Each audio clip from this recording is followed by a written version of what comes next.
તો ગુજરાતમાં ક્યાં આવનારા સમયમાં વરસાદ છે તેની વાત કરી, પણ હવે વાત કરીશું ઉત્તર ભારતમાં શું સ્થિતિ છે તેની કરીએ વાત. જળપ્રહાર.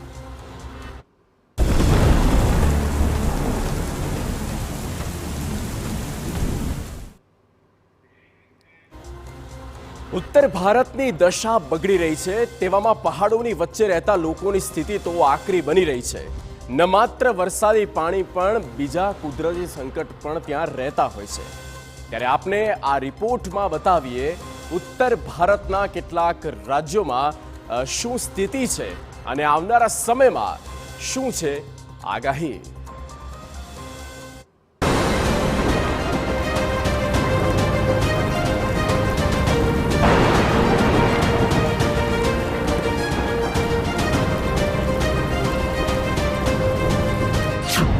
મધ્યપ્રદેશમાં વરસાદી આફત.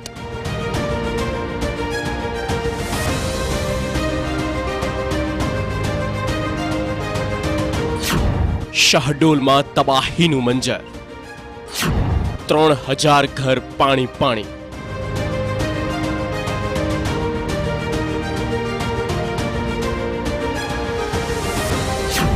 હોસ્પિટલમાં પણ ઘૂસ્યા પાણી.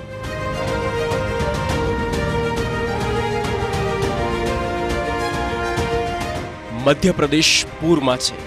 અડધું એમપી પાણીથી તરબોળ છે.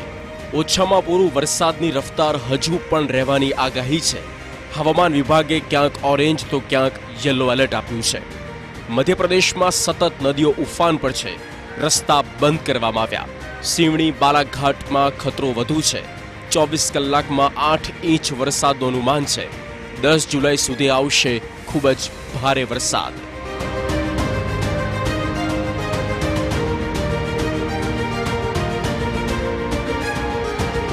કુદરત રૂઠી છે.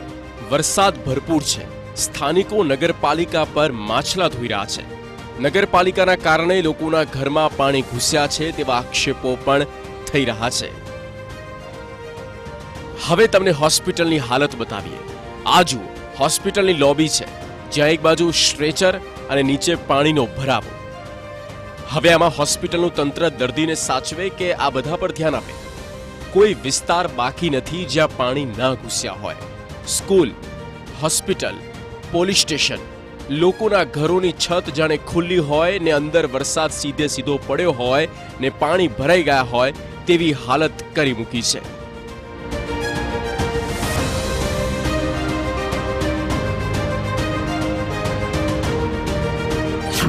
રાજસ્થાનમાં આફતરૂપી ચેતવણી. 48 કલાક છે સૌથી ભારે. દોસામાં સૌથી વધુ વરસાદ.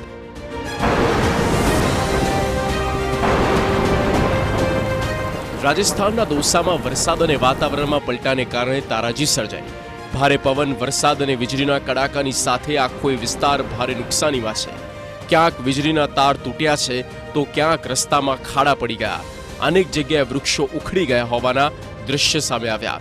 વરસાદને કારણે ખેતરો સહિત સમગ્ર વિસ્તારમાં પાણી ભરાયા તો પવન અને વીજળીના કારણે પણ ભારે નુકસાન થયું છે. જયપુર અને શ્રી ગંગાનગરમાં વરસાદ એક ધારો પડી રહ્યો છે. હવામાન વિભાગના કહ્યા અનુસાર ભરતપુર, જયપુર, શેખાવતી વિસ્તારમાં આગામી 1-2 દિવસ સુધી મધ્યમથી ભારે અને કેટલાક સ્થળોએ અત્યંત ભારે વરસાદ થઈ શકે છે. યુપીમાં થઈ રહ્યો છે મુશળધાર વરસાદમાં વધુ એક આગાહી. 12 જુલાઈ સુધી આવશે વરસાદ. ઉત્તર પ્રદેશમાં ચોમાસાએ ગતિ પકડી લીધી છે. ગઈકાલે રાત્રે યુપીમાં અત્યંત ભારે વરસાદી બેટિંગ જોવા મળી. ત્યારે હવામાન વિભાગે રાજ્યના ઘણા જિલ્લામાં ભારે વરસાદ અને વાવાઝોડાની ચેતવણી જારી કરી છે.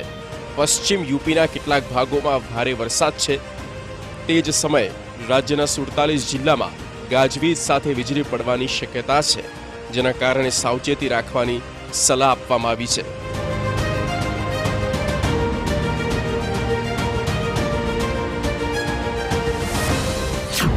દિલ્હીમાં થયો સારો વરસાદ. સવારથી વરસાદી બેટિંગ.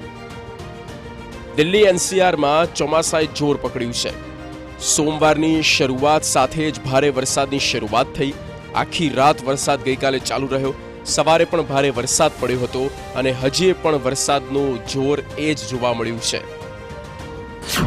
હિમાચલમાં ચારે કોર તબાહી, ભૂસ્ખલનથી ઘરોને નુકસાન, વહી રહ્યો છે પાણીનો પ્રવાહ, બચાવ રાહત કામગીરી ચાલુ.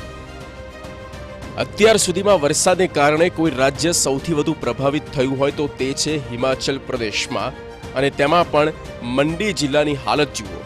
ઠેક ઠેકાણે પહાડોથી સરકતા પથ્થરો, પાણીના પ્રવાહમાં પોલી પડતી જમીન, કિનારે રહેલા મકાનો અને લાચારીમાં જોવા મળતા ત્યાંના લોકો. આ સ્થિતિની વચ્ચે મંડી છે. મંડીના સાંસદ કંગના રનૌતે સ્થિતિનો તાગ મેળવ્યો. બીજી તરફ જરૂરી ચીજ વસ્તુઓનો પણ અસરગ્રસ્ત સુધી પહોંચાડવા મદદ કરવામાં આવી.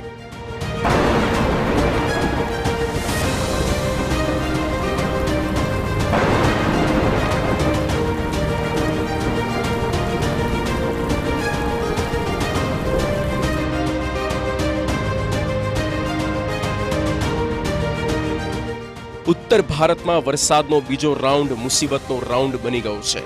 વરસાદી પાણી ભરાયેલા છે, સ્થિતિ વિકટ બની રહી છે અને સતત વરસાદરૂપી આફત તો માથે મંડરાઈ જ રહ્યો છે. Bureau report,